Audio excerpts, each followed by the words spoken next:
All right. How do I get? How my computer froze? Oh no.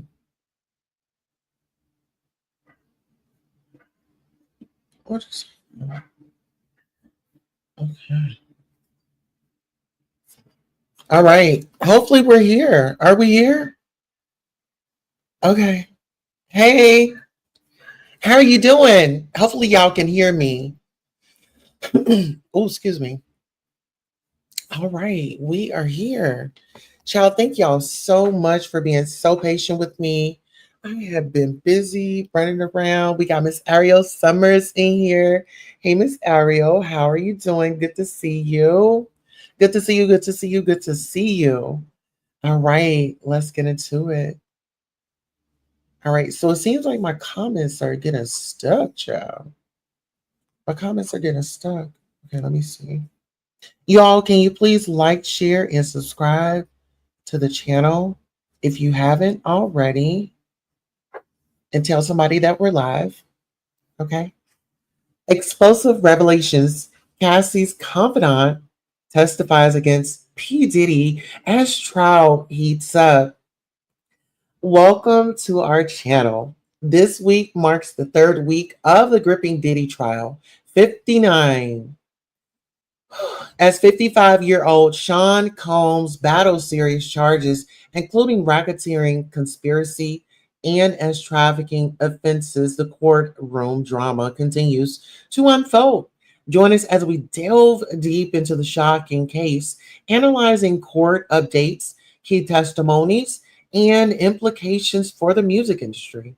Don't miss out. Watch the video for expert insights and intriguing details that you won't find anywhere else. Remember to subscribe and activate the notification bell to stay updated on this evolving story. Let the verdict be answered. All right. Hey, Heavy Bear, how are you? Sorry. Hey, how are you? Y'all, I am over here pulling it together. I have been working it. Thank you all, like I said, once again, for coming by and supporting the Queen. We are out here making it happen bright and early in the morning. Shout out to YouTube cameras. We were over there having a great engagement. And shout out to all of our veterans and our fallen soldiers as we celebrated Memorial Day on yesterday. Okay. We're actually going to take a moment of silence for all our servicemen and women.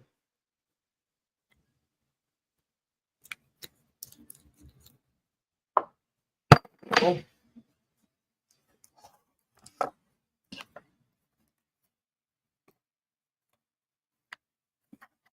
All right. Yes. Yes, we definitely want to celebrate. Oh, there's YouTube cameras. Thank you so much for coming over. We were giving a moment of silence to those that we have lost, the fallen soldiers. Memorial Day was yesterday. All right, now let's get into it, y'all. We've got a lot to cover. And first and foremost, I do want to go into Cassie's lawsuit. This was something that she, let's just say this, Cassie allegedly was traumatized and abused during this relationship. Now, I don't know if they're going to call it a domestic violence situation or if they are going to charge him different. Okay, let's get into it. Let me go ahead and bring up Cassie's lawsuit in case you all forgot what Cassie's lawsuit looked like or what she was even arguing with her attorney. Okay. All right. So let's work it out. I'm actually trying to pull it up. So you guys just bear with me. Please bear with me. Okay. Yes, please bear with me. Okay, we got that one. We've got that one. We got that one. Okay, I want to open it this way. Okay, is there a way that we can open it?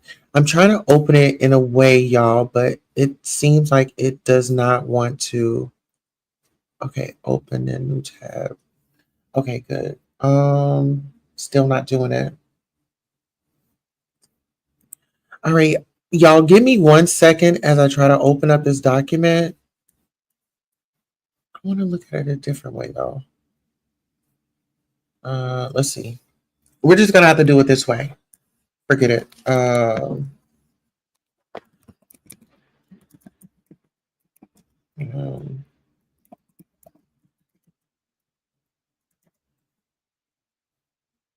all right, we're gonna do this. All right, here we go. And if you guys want to collab with me on this, make sure you hit me up on the comment section and so on and so forth. Let's go ahead and you did a redirect. Thank you so much. Let's go ahead and do a shout out right quick. Shout out to YouTube cameras. YouTube cameras, if you are not subscribed to her, please go ahead and subscribe to her channel now. She is a content creator here on YouTube and she gives you like the synopsis of what goes on the YouTube and what happened overnight, and kind of breaks down the drama and pretty much kind of like a news station. Her and Dovey are kind of like the weather girls in the beef sector, but they're all over. Moving right into this. Okay, so let's go ahead and pull this up. Let's see. All right, and we still have a few more people to say hey to, and then we can jump right into our content. All right, we have Gene Hoke in the building. We have Cola James, Fox Trotter. We have Queen Quiche. Yes. All right. So if you all do not remember, like I said, on 11/23 of 2024, excuse me, 11/16/2023, Cassie Ventura had filed her lawsuit, and her complaint was for a jury trial demand. So Cassie wanted a jury trial for her lawsuit, right? Right. She wanted to take this to trial because what she alleged, she was saying, hey, I have the proof and I can back this up. So she is definitely the plaintiff. And then the defendants are Sean Combs, Bad Boy Entertainment, Bad Boy Records, Epic Records, Combs Enterprises, LLC, and Doe Corps 1 through 10. Now, the reason why we are going over this is because this is a racketeering trafficking case, right? And so, what did Cassie do? Cassie sued Combs Enterprises, right? So, whether if we want to accept it or not, on record and on detail and on file, Bad Boy Enterprises has been sued before. So there's no way, no how that you could get around that, right? All right, so let's go ahead and proceed down into this lawsuit. So, trigger warning, this document contains highly graphic information of S nature, including SA, Plaintiff Cassandra Ventura.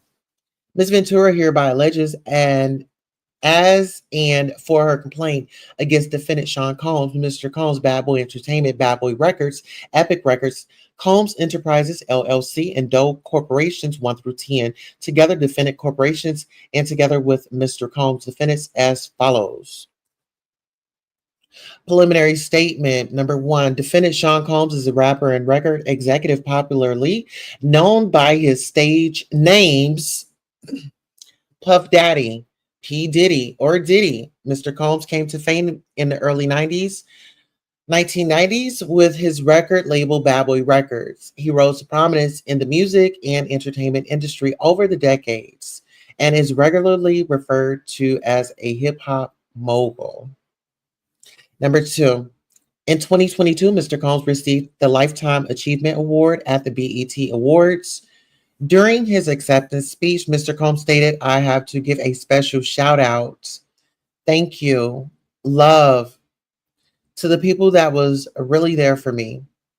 He named a number of people before adding, And also Cassie for holding me down in the dark times. Love. So, right there, this woman is happily married, doing her own thing. And while she's sitting over here trying to watch the BET Awards and, see who's coming on, see what new music is coming out, and here he comes jumping up on the mic, letting everybody know that Cassie, okay, let's get into it, that Cassie was still on his mind. Cassie held him down in the darkest times. Well, what were the darkest times? Okay. And were the darkest time fuel, did the darkest time fuel her to file this lawsuit? Y'all, let's get up into it. In 2022, okay, so we already read that part. So let's go on down.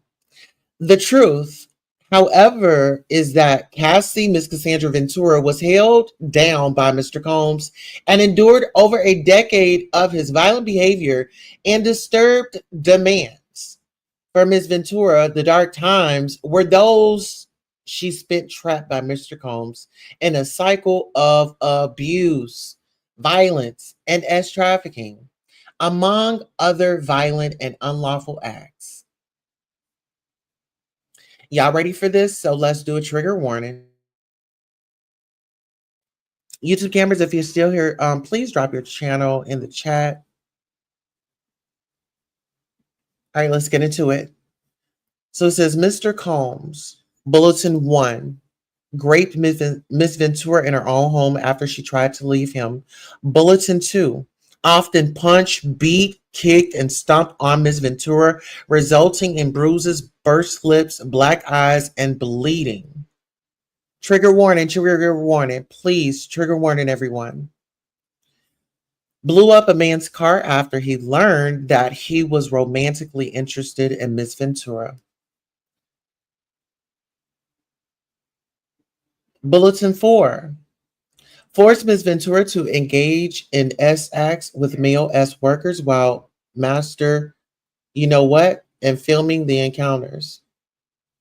The next bulletin. Ran out of his apartment with a pew pew in pursuit of a rival industry executive whom he learned was nearby. The next bulletin. Demanded that Ms. Ventura to carry his pew pew in her purse just to make her uncomfortable and demonstrate how dangerous he is.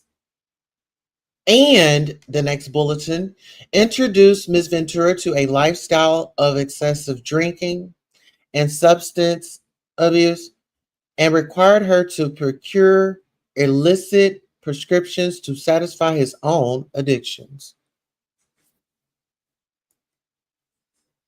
And then y'all get into this. I want y'all to take it here because Diddy is in court, right? What is he in court for? Well, they're saying that, he was involved in this, he was involved in that. But do we know? Do we really, really know what it was? Kitty, stop. Princess, do we know? Do we really, really know? All right, let's go ahead and let me make this a little bit bigger so you all can kind of see what I'm looking at. Or is that big enough for y'all?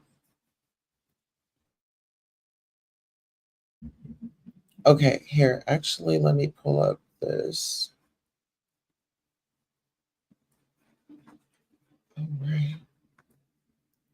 All right, let's get into it. Okay, so number 4, it says Ms. Ventura met Mr. Combs in 2005 when she was 19 years old and he was 37 years old. Okay, so she was 19, he was 37, you all. He signed her to his label, Bad Boy Records, and within a few years lured Ms. Ventura into an ostentatious, fast-paced, and rug-fueled lifestyle and into a romantic relationship with him. Her boss, one of the most powerful men in the entertainment industry, and a vicious, cruel, and controlling man nearly 2 decades her senior. Number 5, Mr. Combs asserted complete control over Miss Ventura's personal and professional life, thereby ensuring her inability to escape his hold. He provided unprecedented avenues for success for the aspiring artist, but in return demanded obedience, loyalty, and silence. Now, I want y'all to get up into this. So, where we are right now is we're getting to know, um, okay, they met when she was 19, he was 37, right? So, 2 decades her senior.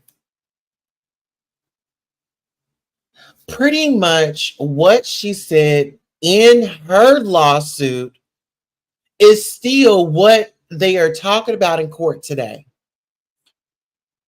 Okay? I want y'all to get into that. Clock that scene. So, what they are in court for today is what they are talking about in this lawsuit. And this was hers. Okay? Let's go ahead and pull it right on up. All right, we're going to keep flowing. Y'all with me? Let me know that y'all with me. Please hit the like button. Please hit the like button if you can. All right, so it says, following these episodes of horrific abuse, Mr. Combs would immediately attempt to hide Ms. Ventura.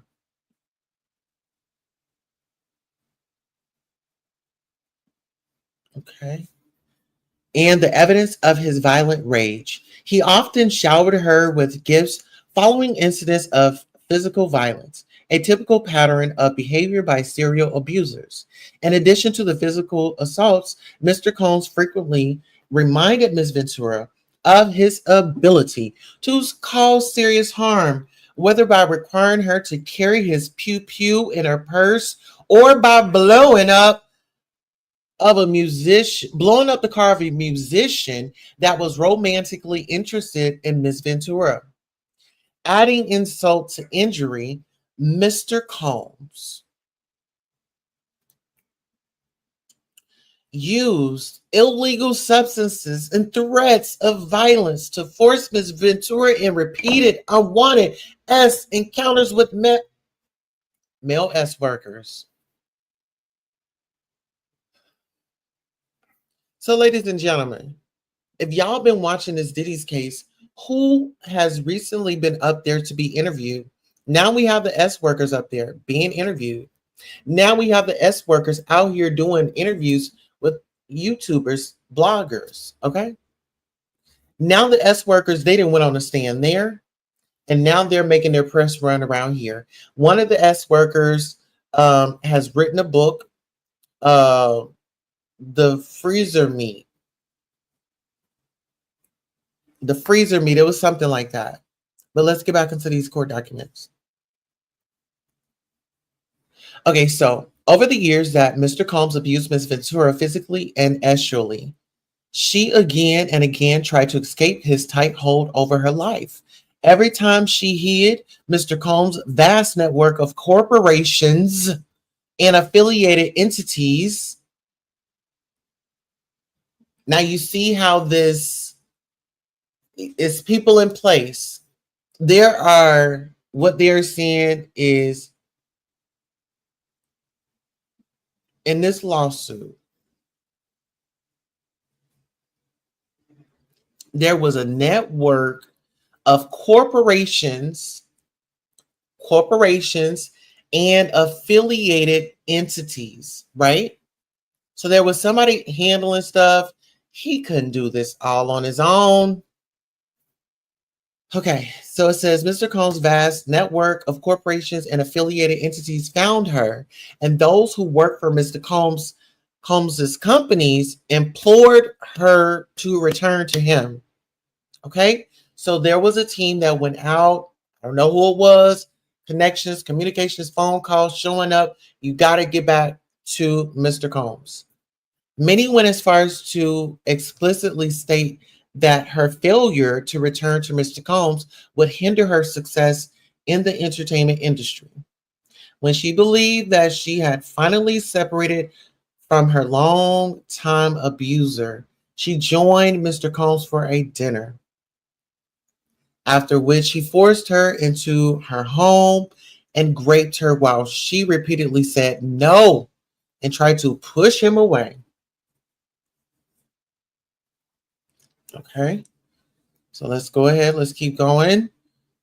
All right, so it says Ms. Ventura has now fully escaped Mr. Combs, but the harm that the assaults and abuse he caused her to experience for nearly a decade will forever haunt her. She has required intensive medical and psychological care to recover from the trauma she lived through. Oh my goodness. Y'all get into this. She has required intensive medical.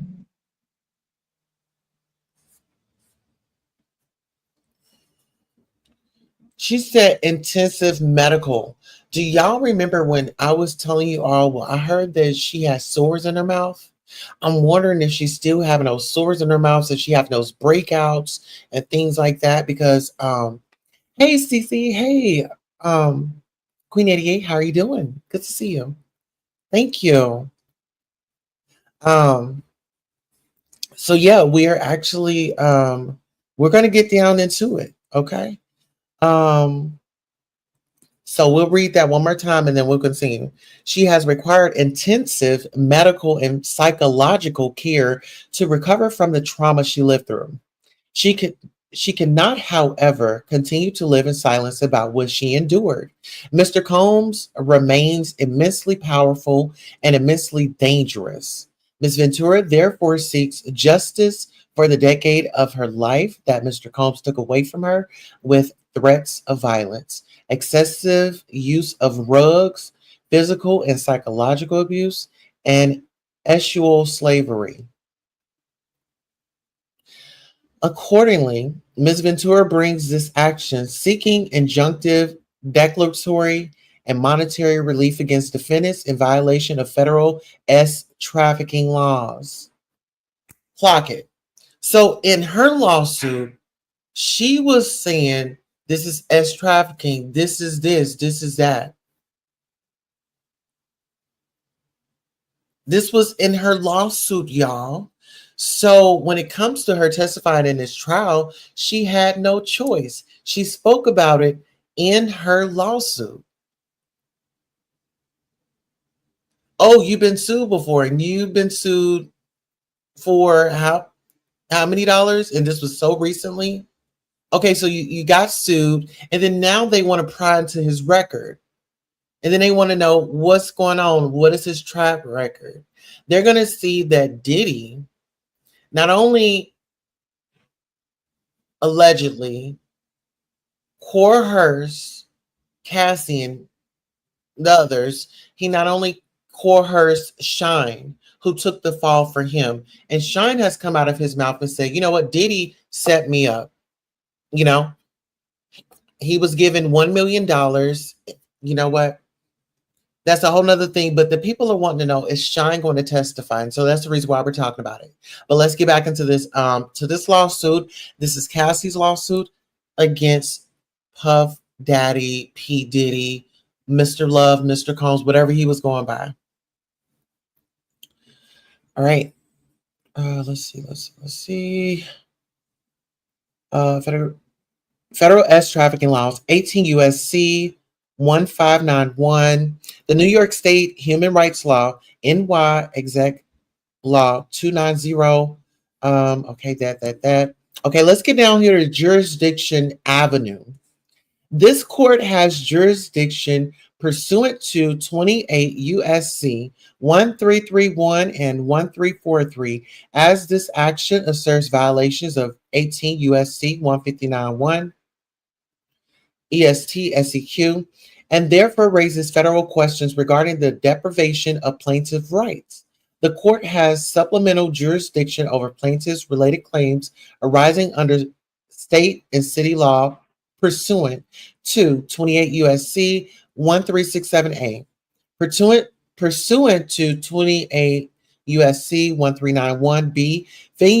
Venue is proper in this court because a substantial part of the events or omissions given rise to this action, including the unlawful employment practices and intentional and negligent torturous conduct alleged herein occurred in this district. Now let's get into that. I'm glad that they brought the employment. It says unlawful employment practices and intentional and negligent torturous conduct. Let's get into it. When we talk about the enterprise, first of all, Cassie not only went after Diddy, she went after everything. The enterprise, the LLC, the this, the that, the that, right? When you have a business and you're on your free time, your leisure, right? And then you bring your business account or you bring your business earnings into that situation to pay for your extracurricular activities, and it's not business write-off material. You're bringing your business into it, and so now it becomes illegal because now you're utilizing your business funds to fund something that's not within that business, right?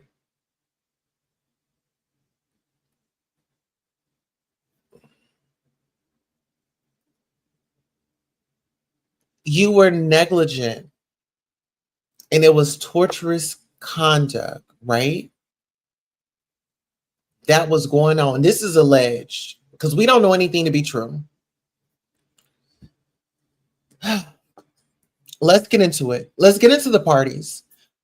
Plaintiff is Cassandra Ventura. She's a resident of the state of California and Connecticut and was employed by defendants Bad Boy Records, LLC, and Bad Boy Entertainment and related entities, among them Doc Corporations 1 through 10.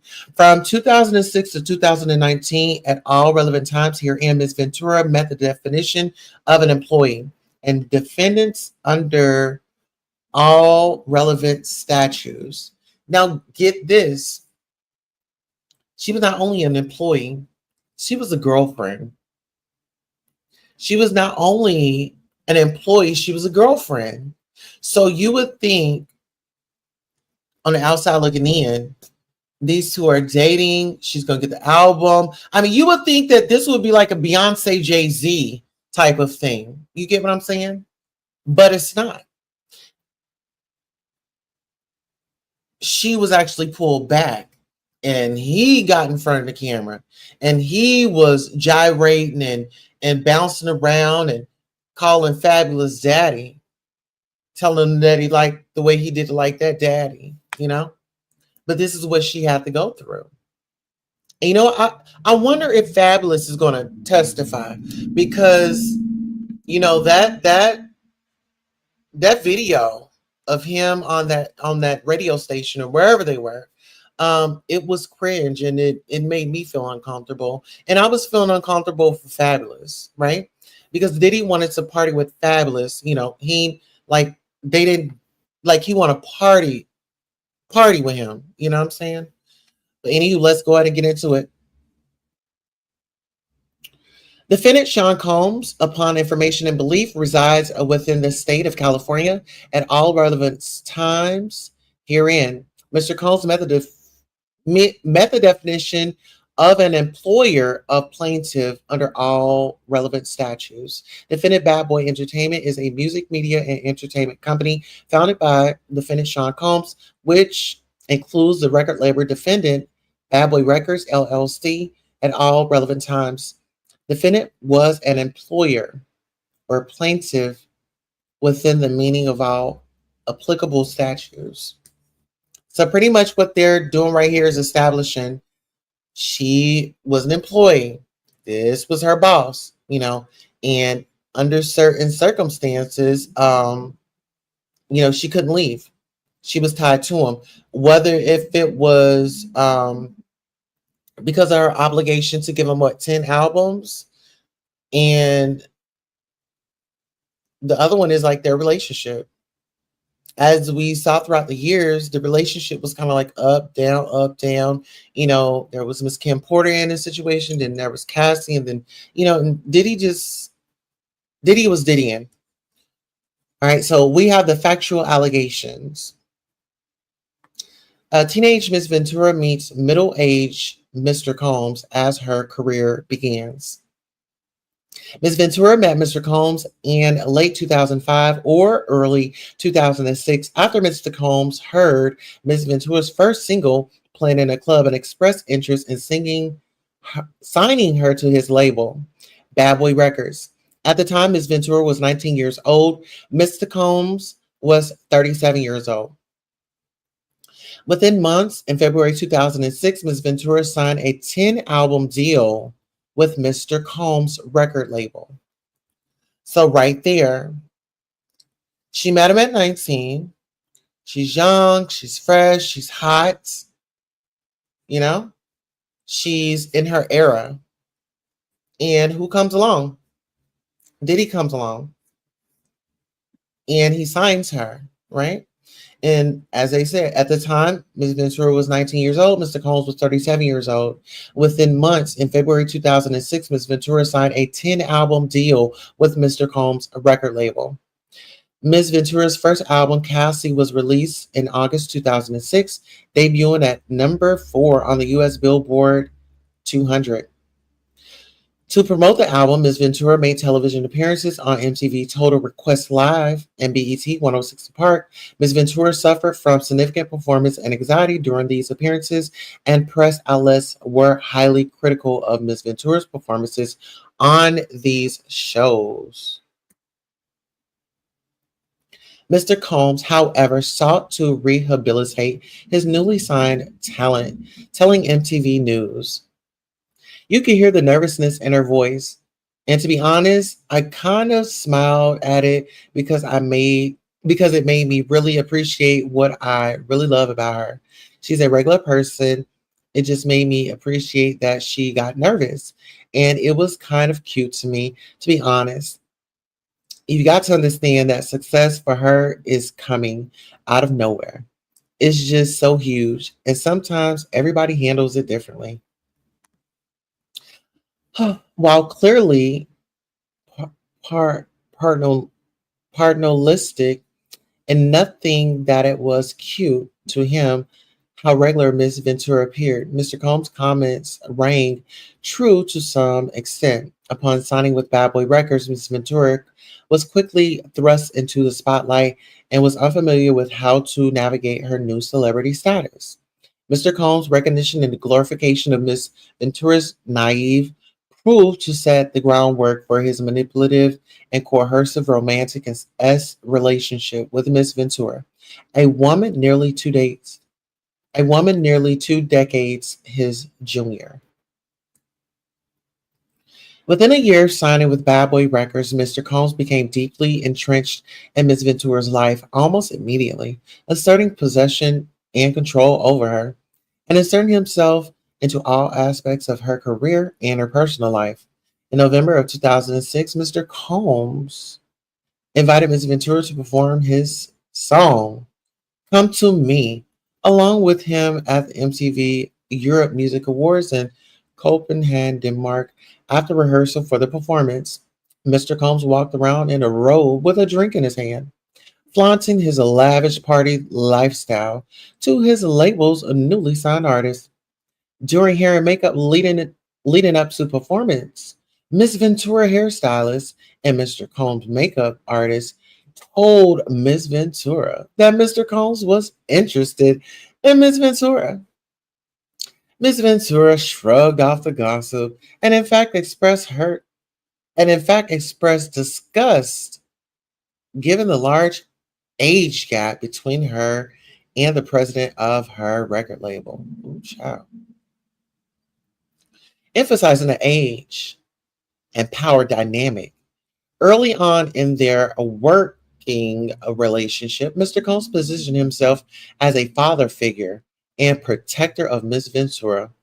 By way of example, after returning to New York after a trip to Las Vegas, during which she endured a brief hospital stay. Miss Ventura, who by then was fully healthy, went out to a club with her friends.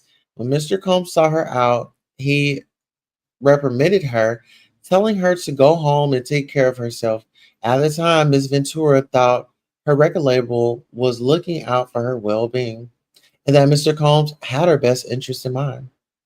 Mr. Combs also endured, Mr. Combs also ensured he was intertwined with Miss Ventura's personal and social life. For instance, by inviting himself to Miss Ventura's 21st birthday party in Las Vegas. He also brought along famous musicians and producers, thereby flaunting his celebrity status and influence in front of a young and impressionable Miss Ventura. Although Mr. Combs knew that Miss Ventura was in a relationship at the time, and even though he was publicly in a relationship with Kim Porter, Mr. Combs nevertheless pursued Miss Ventura. At an after party in a hotel suite following Miss Ventura's 21st birthday party, Mr. Combs pulled Miss Ventura into a bathroom and forcibly kissed her. Miss Ventura did not consent to this unwanted contact. She immediately ran out of the bathroom and the hotel suite and cried. She told her best friend at the time about what had happened, but was too scared to tell anyone else. At the Video Music Awards the following day, Ms. Ventura's boyfriend at the time joined her and Mr. Combs at a table at the award ceremony. Mr. Combs became angry, telling Ms. Ventura that the invitation to the award ceremony was only for her and not for her significant other. Mr. Combs lures Ms. Ventura into a relationship despite her clear rejection of Mr. Combs' advances. Mr. Combs continued to demand Ms. Ventura spend time with him, including for a weekend at Mr. Combs' residence in Miami and for nights out in New York City. On one particular night around September 2007, Mr. Combs insisted on taking Ms. Ventura out. Ms. Ventura acquiesced, fearing that rejecting Mr. Combs' request would have repercussions for her album deal with Mr. Combs and his company, Bad Boy Records. Mr. Combs picked up Miss Ventura from her apartment in Manhattan in a blue luxury vehicle. Miss Ventura was surprised that when she got into the car, Mr. Combs was already inebriated.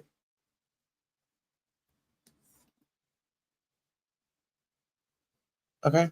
Mr. Combs then proceeded to drive recklessly at a very high speed down the West Side Highway of Manhattan. Miss Ventura was very scared, but did not dare to object to Mr. Combs, who appeared drunk, high, and agitated. Mr. Combs took Miss Ventura to an upscale lounge in downtown Manhattan, where he proceeded to get into an altercation with the security staff who would not permit Mr. Combs to enter, presumably because he was belligerent. Miss Ventura decided to go home, but for the remainder of the night, Mr. Combs messaged Miss Ventura incessantly, okay, complaining that he left him high and alone. Okay, hold on. In early fall 2007, Mr. Combs flexed his power and influence when he paid a promoter to create a fake flyer for a party hosted by Ms. Ventura. This fake posting allowed Ms. Ventura to have an excuse to go to Miami, Florida, and get her away from her boyfriend by using the guise of a legitimate event she had to attend. Ms. Ventura was stunned at how easily Mr. Combs was able to recruit others to lie for him. Ms. Ventura was uncomfortable with the fake flyer, but because the request to go to Miami was made by the owner of her record label, and because she was scared to go against his wishes and face repercussions to her nascent career, Ms. Ventura agreed to join Mr. Combs in Florida. Now, during his trip to Miami, Mr. Combs provided Miss Ventura with copious amounts of rugs. She became more intoxicated than she ever had before, and her intoxication lasted throughout the weekend trip. As she wanted Mr. Combs to continue to support her career, she felt she could not refuse Mr. Combs urging her to take more rugs. After providing her with rugs, Mr. Combs had S intercourse with Miss Ventura during this trip. Within 2 years of meeting Mr. Combs, Miss Ventura found herself lured into the immediate circle of her boss, the owner of her record label, and one of the most powerful men in the entertainment industry. Mr. Combs exerts control over Miss Ventura's career and personal life. From the very start of their relationship, Mr. Combs exerted his power and influence over Miss Ventura. The dynamic was fueled by their nearly 20-year age difference. Okay. As well as their relative positions in the entertainment industry. With Mr. Combs considered a music mogul, and Ms. Ventura at the at the very start of her career as an entertainer. Mr. Combs' aggressive and demanding approach to those he worked with um, made it impossible for anyone to challenge him. And Ms. Ventura soon learned that Mr. Combs insisted on blind loyalty from everyone in his circle. All right, y'all, my eyes are getting a little bit heavy. Um, let me know if y'all still here with me. Are y'all still here with me? How are y'all feeling? What are y'all thoughts on it?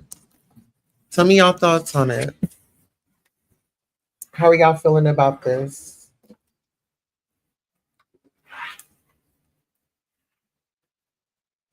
Yeah, I can go over here and.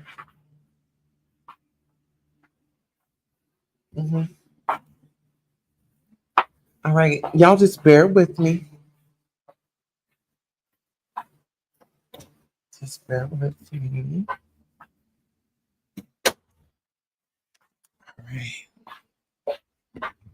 All right, let's see here. I'm going to read a few of these comments before I go ahead and get into this transcript because it's like 35 pages, and I think that we're like on what, page number 9 or page number 10. All right, here, let me see. Oh, you're welcome, Bo. All right, so yeah, we're on page 11, and it's 11 out of 35. Okay, so it says Mr. Combs considered at the start of her career as interesting.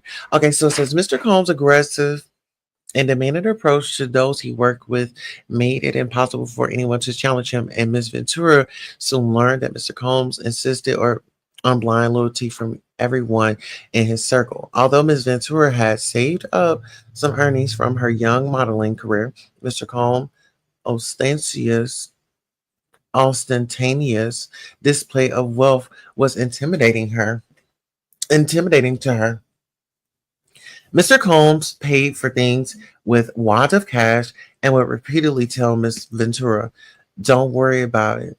Don't worry about money. I have money." Mr. Combs, okay, there we go. Mr. Combs expensed lavish vacations for him and Miss Ventura's, purchased a car for her, paid for her apartment, and provided her with extensive amounts of designer clothing. Around 2008 or 2009, Mr. Combs began to rent an apartment in Manhattan for Miss Ventura. The apartment was within walking distance of Mr. Combs' New York residence.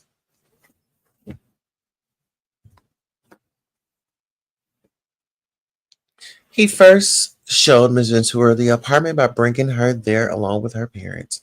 Miss Ventura's parents were skeptical of the mogul's displays of wealth, but proud of their daughter's newfound success. Around 2010, Mr. Combs similarly paid for an apartment for Ms. Ventura in Los Angeles, which was located about 5 minutes away from Mr. Combs' residence. He paid for many of her apartments in California and also purchased a Jaguar for her around 2013 or 2014. All aspects of Miss Ventura's life were controlled by either Mr. Combs or his management companies. Every event Miss Ventura attended, from the travel to the makeup and clothing, was paid for directly by Mr. Combs and his affiliated companies. So I want y'all to notate that every time they mention payment and how it was paid, they mention was paid for directly by Mr. Combs and his affiliate companies. So that's why it's pushed to the feds. All right, let me see if anybody typed. Oh, I was supposed to read y'all's comments. Okay, hey CC Cola said, hey Sage Gage, how are you doing? Grand Rising. Ariel Summers says, was Cassie talented enough for 10 albums? Never heard her singing until Daddy. I mean Diddy or Pop Pop. Oh, you know what? I'm not about to deal with you. You said I feel Cassie was a willing partner. You feel like she was a willing partner in all this? Because I mean, I believe that's what Diddy's team is trying to prove. Like this was a DV, and I think that they're trying to pay relationship so they could knock off like the S trafficking and stuff. Yeah, the whole enterprise thing. Yep. All right, let's get into it. Okay, it says, oh, whoa, we missed something. Y'all, hold on. Okay, it says compounding this all encompassing intrusion into her life. Mr. Combs secured his control over the young and impressionable Miss Ventura by introducing her to a rug fueled lifestyle that kept her complacent and compliant. Mr. Combs first introduced Miss Ventura to opiates around 2008 and would often have pills and other drugs out in the open, like candy. Upon information and belief, Mr. Combs had been addicted to prescription painkillers and took ecstasy frequently. At first, Ms. Ventura was given the prescriptions that Mr. Combs received from a doctor in Miami, Florida. Eventually, when Mr. Combs exhausted his supply of pills, he demanded that Ms. Ventura procure prescriptions from this Miami doctor in her own name. Mr. Combs also became deeply involved in Ms. Ventura's personal life, with his personal staff attending to Ms. Ventura's day to day travel and other needs, including medical care. On multiple occasions, Mr. Combs had Ms. Ventura's personal medical records sent directly to his email address. For instance, when Ms. Ventura began experiencing memory loss, potentially due to excessive drug use and or head injuries caused by Mr. Combs' beatings and described below, her MRI results were provided directly to Mr. Combs. Mr. Combs also repeatedly arranged for his staff to drive Ms. Ventura to a certain doctor's appointment. In this way, Mr. Combs exerted ownership over Ms. Ventura. As another example of the ways in which he manipulated Ms. Ventura and ensured obedience. Earlier on in their relationship, he asked Ms. Ventura was she what she called her grandfather. When Mr. When Ms. Ventura said that she referred to her grandfather as Pop Pop, Mr. Combs previously insisted that Ms. Ventura referred to him with that nickname. Mr. Combs and Ms. Ventura's relationship becomes violent and abusive. So listen, right? Okay, so in their relationship, it becomes violent and abusive. So now this is saying that they're in a relationship, right? So now we have questions with the court because I wonder if they're going to pull Cassie's lawsuit up. If Diddy's team is going to pull Cassie's lawsuit. Okay, y'all got majority of the stuff that y'all are already alleging here, right? But then you have on here, um, oh Lord, I cannot.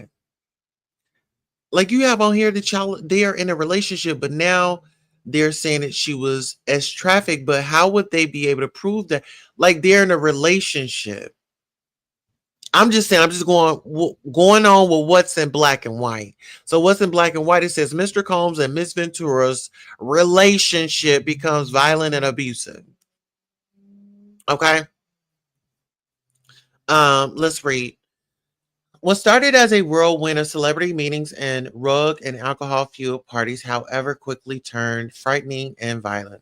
Ms. Ventura was also exposed to the intense violence that provided pervaded Mr. Combs's rise to fame. For example, on one occasion when Mr. Combs and Ms. Ventura were using rugs together in his home, one of his security staff barged in and announced that Suge Knight, a longtime rival of Mr. Combs, was spotted at Mel's Drive-In Diner in Los Angeles. Mr. Combs began to get dressed, retrieve multiple pew-pews from a safe, and ran out of his home to where he believed Mr. Knight was dining. Miss Ventura became terrified and began to cry. On at least two occasions, Mr. Combs demanded that Miss Ventura hold Mr. Combs' pew-pew in her purse. Miss Ventura had no familiarity with pew-pews and was petrified that the pew-pew would accidentally go off in her purse. There was no clear reason why Mr. Combs required her to hold his pew-pew, except to reinforce to his young girlfriend that he was violent, powerful, and dangerous. Over the next decade, multiple times each year, Mr. Combs would violently beat Miss Ventura, leaving bruises on her body. After every instance in which he beat Miss Ventura, Mr. Combs used his money and power to orchestrate extensive efforts to hide the evidence of his abuse, including by hiding Miss Ventura in hotels for days at a time to let her bruises heal. In one such instance, after a party with Jay-Z, Mr. Combs beat Miss Ventura repeatedly in an Escalade, including by kicking and hitting her. He forced her out of the vehicle on Fifth Avenue in New York City. She was eventually able to hail a cab and get to her apartment in Manhattan, where she cried in fear, realizing that there was no one she could tell about what happened at the hands of this incredibly powerful man. She spent the subsequent 3 days hiding in her apartment. In January 2009, after Mr. Combs learned that Miss Ventura spoke to another music manager at a party in Los Angeles, he became enraged. She had hopes speaking to this manager would allow her to further grow her career, and that Mr. Combs would be happy for her. But instead, he became extremely angry and pulled her out of the club where they was partying was take where the hold on, let me read this over, y'all. Sorry. She had hoped speaking to this manager would allow her to further grow her career and that Mr. Combs would be happy for her. But instead, he became extremely angry and pulled her out of the club where the party was taking place. In the car, in the car leaving the club, Mr. Combs beats Miss Ventura, pushing her into a corner of the vehicle and stomping her face. Mr. Combs' security staff, or Roger Bonds, tried to stop the beating, but was unable to de-escalate the situation. When the car arrived at Mr. Combs' residence, Miss Ventura attempted to run away, but Mr. Combs followed her and proceeded to kick her in the face. Miss Ventura was bleeding profusely and was ushered into Mr. Combs' home, where she began to throw up from the violent assault. Upon recognizing the damage he had done and the physical evidence of his abuse, Mr. Combs panicked and forced his staff to bring Miss Ventura to a hotel suite at the London Hotel in Los Angeles, where she required to stay for a week. where she was required to stay for a week. During the stay, as her injuries from the beating healed, Miss Ventura began to fully realize that Mr. Combs' tremendously loyal network not only knew about and witnessed his assault, but also that these witnesses were not willing to do anything meaningful to stop Mr. Combs' behavior. She recognized that she was powerless and that reporting Mr. Combs to the authorities would, would not alter Mr. Combs' status or influence, but merely give Mr. Combs another excuse to hurt her. Oh, child, let's get into it. While in the hotel, she asked to go home to her parents, but Mr. Combs wouldn't let her leave. She lied to her mother when asked about an online gossip forum that reported the assault. Mr. Combs proceeded to instruct his assistant to purchase excessive amounts of gifts for Miss Ventura, which were delivered to the hotel where she remained trapped. Miss Ventura was terrified, isolated, and unable to see a pathway out of Mr. Combs's abusive hold on her life. She found herself becoming numb to the abuse she was experiencing and became entirely beholden to Mr. Combs's demands. She began to blindly follow his instructions out of fear of again being on the receiving end of a vicious beating. By Mr. Combs' own admission, his relationship with Miss Ventura was like Bobby and Whitney, a clear acknowledgement of the unequal power dynamic and excessive domestic violence that premeditated their relationship. From the outside looking in, Ms. Ventura had heard others refer to her relationship with Mr. Combs as in to Ike and Tina. Her volatile and abusive partner will also own her label. And hold on, before we skip over this, Miss Ventura had heard others refer to her relationship with Mr. Combs as in to Ike and Tina. So there were people around saying, "Oh, okay, here come Ike and Tina. There go Diddy and Tina." You know what I'm saying? All right, let's get into it. You said, okay, I did it. Oh yeah, grooming dependency. Yeah, that's true. So the RICO was from using his business money for personal use. No, it's deeper than that, and they're gonna explain all that in the court documents. What they are showing is, um, you know, he brought in his personal life to the business life, right? But I don't think that they got into that yet. So today, Cassie's actually close friend, what was her name? Um Capricorn Clark. She's actually testifying today, so she'll be on the stand today. Any of these PPUs, J-Lo and Cassie, I heard that Cassie enjoyed watching it, helping with the beating and torture of Kim Porter. Do we not learn anything? Okay, so let's see. We're on the Diddy. This is the Diddy case. We'll get on Chris Brown because Chris Brown has a case. We only have 20 pages left, so y'all just bear with me, okay? Okay, so